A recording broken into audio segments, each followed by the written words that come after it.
কারবালার ময়দানে পেঁচার সাথে কি রহস্যময় ঘটনা ঘটেছিল?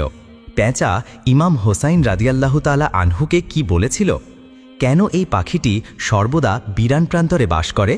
কেন এটি সবসময় উদাস ও দুঃখী থাকে? আপনি যখন এর পেছনের ইতিহাস জানবেন তখন আপনি হয়তো স্তব্ধ হয়ে যাবেন। একবার এক ব্যক্তি ইমাম জাফর সাদিক রহিমাহুল্লাহ এর দরবারে গিয়ে জিজ্ঞেস করলেন, হুজুর, পেঁচা কেন সবসময় বিরান জায়গা খোঁজে? কেন সে এত উদাস ও দুঃখী? ইমাম জাফর সাদিক রহিমাহুল্লাহ একটু চুপ করে থেকে বললেন, হে আগন্তুক, আজ তুমি যে পাখিটিকে এমন দেখে অভ্যস্ত হয়েছ সে সবসময় এমন ছিল না। পেঁচা একসময় মানুষের মাঝেই থাকত, সুখে শান্তিতে বাঁচত, কিন্তু তার জীবনে এমন এক ঘটনা ঘটে যায় যেটা তার সমস্ত কিছু পাল্টে দেয়। লোকটি প্রশ্ন করল, হুজুর, কি সেই ঘটনা? ইমাম জাফর রহিমাহুল্লাহ বললেন, এই পেঁচাটি রাসূলুল্লাহ সাল্লাল্লাহু আলাইহি ওয়াসাল্লামের বংশধরদের ভালোবাসত। একসময় সে নির্জনে থাকত না, কিন্তু কারবালার হৃদয় বেদারক ঘটনার পর থেকেই সে নিঃসঙ্গ হয়ে পড়ে।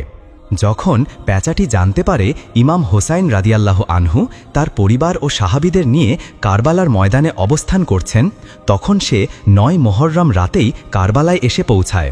সে ইমাম হোসাইন রাদিয়াল্লাহু তাআলা আনহুর কাছে এসে বলে, হে হোসাইন, আমার জন্য কি আদেশ? ইমাম হোসাইন রাদিয়াল্লাহু তাআলা আনহু বললেন, হে পাখি, তুমি এখান থেকে চলে যাও, কারণ আগামীকাল এমন এক মুসিবত ঘটবে যা তুমি দেখে সহ্য করতে পারবে না। কিন্তু পেঁচাটি কাঁদতে কাঁদতে বলল, হে হোসাইন, আমি এখান থেকে ফিরে যাব না। পীড়াপিড়ি করতে থাকলে ইমাম হোসাইন রাদিয়াল্লাহু তাআলা আনহু তাকে সেখানে থাকার অনুমতি দেন। তারপর যা ঘটল, পেঁচাটি নিজ চোখে দেখল কারবালার সম্পূর্ণ যুদ্ধ।